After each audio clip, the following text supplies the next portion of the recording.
La France est sous le choc après la décapitation par un terroriste islamiste de Samuel Paty, professeur d'histoire-géographie au collège du Bois d'Aulne à Conflans, vendredi en fin d'après-midi. Samuel Paty a en effet été assassiné pour avoir montré les caricatures de Mahomet dans Charlie Hebdo à ses élèves. Pourtant, on dit et répète que certains thèmes ne sont plus enseignés en France depuis maintenant des années, comme la victoire de Charles Martel sur les Arabes en 732 ou la Shoah.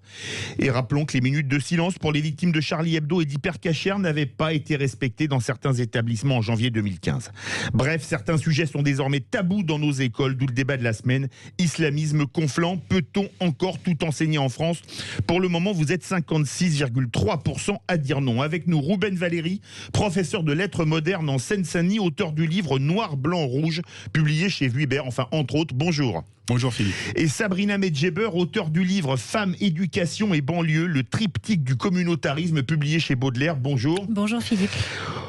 Vous avez été élève en banlieue, tous les deux, vous êtes prof maintenant en banlieue. Est-ce qu'on apprenait tout à l'époque, comme Charles Martel ou la Shoah? Alors, je me permets d'indiquer qu'en fait, c'est une situation qui est présente et vécue depuis des dizaines d'années, c'est-à-dire la censure, le retrait, le recul, la résistance à pouvoir enseigner librement, sans être justement perturbé par les minorités tyranniques dans les classes, des sujets qui sont évidemment ceux que vous avez évoqués, notamment la Shoah ou bien la victoire de Charles Martel, par exemple, contre les Arabes. Cette situation, elle est malheureuse, elle fait partie, encore une fois, malheureusement, du circuit scolaire tel qu'il est dans de nombreux quartiers et depuis de nombreuses années. Et vous étiez dans une cité dans le Val d'Oise. Tout à fait. Rouben Valéry, est-ce que vous avez tout appris à l'époque à l'école? Vous étiez élève en banlieue, maintenant vous êtes prof en banlieue? Alors, j'ai été élève, non pas en banlieue, mais en plein cœur de Paris. Mon expérience en banlieue, ça date depuis une dizaine d'années maintenant en tant qu'enseignant.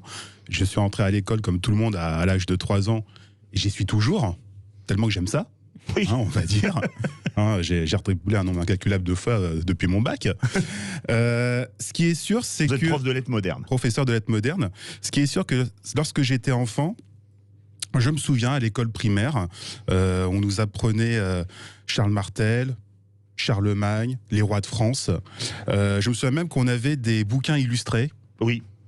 Et maintenant, on ne les retrouve plus d'ailleurs. C'est sûr qu'il y a une évolution vraiment très négative. Ça a été même une régression au niveau du savoir, de la connaissance. Maintenant, il faut vraiment y aller avec des pincettes pour ne pas froisser la susceptibilité Absolument. des uns et des autres. Absolument. Je le vois bien d'ailleurs à quel point l'histoire est réécrite. On ne peut plus aborder certains thèmes. Ne serait-ce par exemple... Si vous citez le nom de Napoléon Bonaparte, alors aussitôt vous avez quelques élèves parce qu'ils ont entendu des choses à la radio, dans certaines émissions qui ne sont absolument pas culturelles, ou alors lu sur Wikipédia qu'il a rétabli l'esclavage. Donc aussitôt la France est raciste, etc. Le général de Gaulle, c'est pareil par rapport à la guerre d'Algérie et autres. Donc oui, il y a une régression absolument incroyable et enseigner de nos jours devient de plus en plus difficile. Alors là, on parlait de l'histoire, on parlait de la Shoah, on parlait de Charles Martel, de Napoléon, mais est-ce qu'en matière de sciences naturelles, la théorie de l'évolution ou la reproduction des mammifères, comme on dit, qu'on apprend régulièrement à l'école, parce qu'il y a encore des tabous dans certaines familles, est-ce qu'on apprenait tout aussi à votre époque, Sabrina Medjeber? La sexualité est un énorme tabou dans certains quartiers. Donc il y a évidemment des sujets qui sont très difficiles à aborder, notamment celui-ci. Je rejoins tout à fait votre propos, Ruben, quand vous disiez qu'aujourd'hui, il y a de plus en plus de difficultés à aborder certains sujets. Effectivement, on se rend compte que plus les années passent et plus l'école devient le sanctuaire qui abrite justement les susceptibilités communautaristes et que les profs ont de plus en plus de mal à pouvoir exprimer et enseigner certains sujets, de peur, encore une fois, de froisser le narcissisme de certains religieux ou bien de pouvoir heurter les susceptibilités de certains communautaristes. Et c'est ça qui est évidemment très inquiétant et très dangereux. La sexualité, c'est encore tabou. Je vais prendre un témoignage d'une professeure que je connais très bien, qui me racontait, qui était prof en banlieue, qui me disait que certains jours, elle avait des élèves filles absentes. Bien sûr. Là, c'est parce qu'on les amenait avorter en douce des parents, c'était les Bien infirmières scolaires qui faisaient ça, Bien sûr, bien mais sûr. que c'était tellement tabou que c'était passé sous silence. C'est toujours le cas, cette chape de plomb. Alors, enseignant la littérature, évidemment, les sciences et moi, ça fait deux. Mais vous entendez peut-être, oui. de ce que j'entends, oui, c'est difficile. Et je vais même aller plus loin, c'est que être une femme enseignante en banlieue, dans certaines banlieues, c'est difficile aussi. Pourquoi ? Parce que les élèves écoutent plus les enseignants hommes ? Absolument, je le confirme. Je le confirme. Il arrive lors des rencontres parents-professeurs qu'une collègue tienne un discours à un parent d'élève par rapport à l'attitude de son enfant en classe, attitude insolente. Le parent d'élève n'en aura que faire. En revanche, si moi, enseignant homme, je tiens le même discours, oui monsieur, vous avez raison, je vais punir, je vais confisquer la console, etc., etc. Ah oui, Alors, confisquer ça, la console, ça c'est grave. Et je justement, suis tout à fait d'accord. Ce n'est malheureusement que la réverbération de l'éducation dans ces familles qui infériorisent la femme, qui ostracisent la femme et pour lesquelles ou laquelle la femme n'a absolument aucun droit de regard ni de parole sur quoi que ce soit. Donc évidemment que l'homme est toujours la figure de crédit intellectuel ou autre auquel justement les jeunes doivent se référer et non pas les femmes. Ce qui évidemment est une vérité, une vérité, vraiment. C'est un sujet dont vous parlez dans votre livre, je le cite, Femmes, éducation et banlieue, le triptyque du communautarisme. Absolument. Est-ce que on parle des problèmes à l'école, mais pour pouvoir tout enseigner, ça se passe aussi à la maison, parce que cet enseignant, il a été, je ne vais pas dire outé, parce que c'est pas français, mais balancé par le père d'une élève. Tout à fait.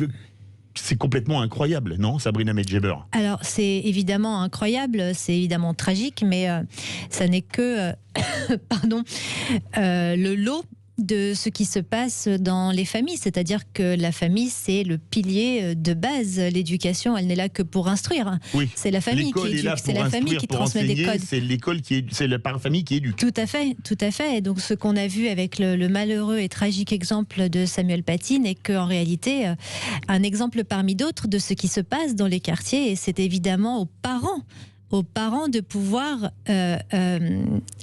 donner, inculquer le récit français, le récit de l'école laïque de la République française, et non pas de trouver un récit alternatif qui permettrait justement d'arranger et de ménager les susceptibilités, encore une fois, de peur de heurter ce narcissisme religieux qui conduit à cette tragédie absolument ignominieuse. Robin Valéry. Oui, alors déjà, par rapport à enseignants, vous êtes encore plus touchés par ce qui s'est passé vendredi soir. Pour être tout à fait honnête, mes collègues et moi, on a beaucoup de mal à réaliser, à profiter de ce week-end. Heureusement qu'il y a les vacances, parce que honnêtement, je ne sais pas dans quel état d'esprit on aurait été si on avait eu à faire cours demain. Vraiment, je ne sais pas. Ah oui, quand même. C'est clair. Ouais. Pour rebondir sur ce que vous avez dit, ce qui est arrivé à Samuel Paty, c'est même plus que cela, c'est un lynchage dans un premier temps. Il a été lâché par sa hiérarchie. Il a été lâché par les parents. Ça a été un lynchage. Oui. Ce qui arrive souvent dans les quartiers. Ce qui arrive souvent dans les écoles de quartier, bien sûr. Et même par rapport à notre métier, parce que évidemment, là, on est dans l'émotionnel. On voit apparaître ce hashtag « Je suis enseignant », mais seulement il faut savoir ce que c'est que d'être enseignant. Et d'avoir des parents qui sont sur votre dos parce que vous avez mis un mot dans le carnet de correspondance par rapport à l'attitude de votre enfant, qui se permettent de dire comment vous devez enseigner, ce qui ne plaît pas. Et donc d'avoir ces parents d'élèves qui sont quand même à la source de cette tragédie, de cet assassinat. Et j'espère vraiment qu'ils auront à répondre devant la justice. Qu'il y ait une enquête qui soit menée. Le père et les gens en garde à vue depuis. Et que l'éducation nationale mène une réflexion et agisse par rapport à ça, c'est-à-dire le rôle des parents au sein de l'éducation nationale. Ce qui est quand même aussi assez affolant, parce que on parle de l'histoire. Mais il est lâché par sa hiérarchie aussi, ce prof. Alors, par rapport à ce professeur, d'après ce que j'ai entendu, c'est que la proviseure était très présente à ses côtés. Oui. Néanmoins, il y a quand même eu un inspecteur qui est venu assister à son cours pour lui rappeler qu'il devait quand même avoir un devoir de neutralité et de laïcité. Oui. Voilà, donc ça veut dire que quand même, il était un peu sous surveillance, quoi. Mais ce n'est pas vraiment un soutien indéfectible de la part des plus hautes autorités. Ça, c'est clair. Par contre, je voudrais vous faire réagir tous les deux, mais Sabrina Medjeber, quand vous voyez que ce professeur a prévenu vous êtes musulmane, a prévenu les élèves musulmans qu'ils pouvaient sortir, etc. Il y a Fatia Boudjalad qu'on connaît bien, Oui. qu'on connaît bien sur Sud Radio, qui a mis un tweet ou un statut Facebook très intéressant qui dit « Ça veut dire que dans ces cas-là, on n'est déjà plus dans l'école laïque parce qu'on différencie l'enseignement selon les élèves. » Tout à fait. Qu'est-ce que ça vous inspire ? Ça m'inspire qu'encore une fois, ça répond à une tétanie absolument incroyable de pouvoir enseigner librement le corpus pédagogique qui est celui de l'école laïque de la République française, et que plus les années passent et plus malheureusement on a l'impression que l'école a tendance à former des fidèles plutôt qu'à former des citoyens libres et émancipés. Voilà ce que ça m'inspire. Ça vous inspire la même chose ? Demander aux élèves musulmans de sortir, ça, c'est complètement hallucinant, quoi. Autant que je sache, nous sommes dans une république laïque et nullement dans un pays tiers-mondiste islamisé. Notre collègue a été victime de sa bienveillance. Voilà où ça l'a amené, au final. Quand vous entendez la députée de la circonscription qui dit que ça a été une mauvaise idée de montrer les caricatures, qu'est-ce que vous avez envie de dire à cette députée, Robben Valéry, vous qui êtes prof ? Je vois vous tomber de l'armoire. Ouais, venant de la part quand même d'une élue, c'est juste hallucinant. Enfin, dans quel camp elle se situe au juste ? Sabrina Medjeber, quand vous entendez la députée dire que ça a été une mauvaise idée de montrer les caricatures. Je pense et je trouve que cette députée est comme bon nombre de politiques, c'est-à-dire lâche et tétanisée au regard de nos principes et de nos valeurs républicaines, et qu'en aucun cas il faut arrêter de continuer à publier ces caricatures, et bien au contraire, il faut encourager la publication des caricatures. Pour une réponse très courte, à votre avis, est-ce que les profs vont encore oser tout enseigner ? Montrer les caricatures après une affaire pareille, je pense que certains vont plus oser. Je pense que les professeurs aujourd'hui sont encore une fois tétanisés, apeurés, et encore une fois, ils connaissent malheureusement le risque qu'ils prennent si jamais ils osent défendre librement leur corpus pédagogique. Voilà ce que j'en pense. Et la parole aux profs pour finir, Robben Valéry. Ce qui est sûr, c'est qu'il y aura un avant et un après 16 octobre 2020. La question malheureusement, la comme question... il y aura un après 7 janvier 2015, ça c'est certain. C'est ça. La question que vous posez, c'est peut-on encore tout enseigner en France ? À l'heure actuelle, c'est difficile et ça le sera davantage. Mais j'aurais une autre question à poser. Doit-on encore tout enseigner à l'école ? Et là, la réponse est oui, on doit encore tout enseigner à l'école. Merci beaucoup à tous les deux pour cet excellent débat. Robben Valéry, prof de lettres modernes dans la Seine-Saint-Denis, auteur du livre Noir, Blanc, Rouge, publié chez Vibert. Sabrina Medjeber, auteur du livre Femmes, éducation et banlieue, le triptyque du communautarisme, publié chez Baudelaire. Verdict, vous êtes 55,3% à dire non, on ne peut plus tout enseigner en France. Dans quelques instants, Osez investir, Thomas Binet et sa bande. On aura Franck Roulier, président de la compagnie européenne de crédit, et Benjamin Nivet, l'ancien footballeur qui a pris sa retraite à 42 ans.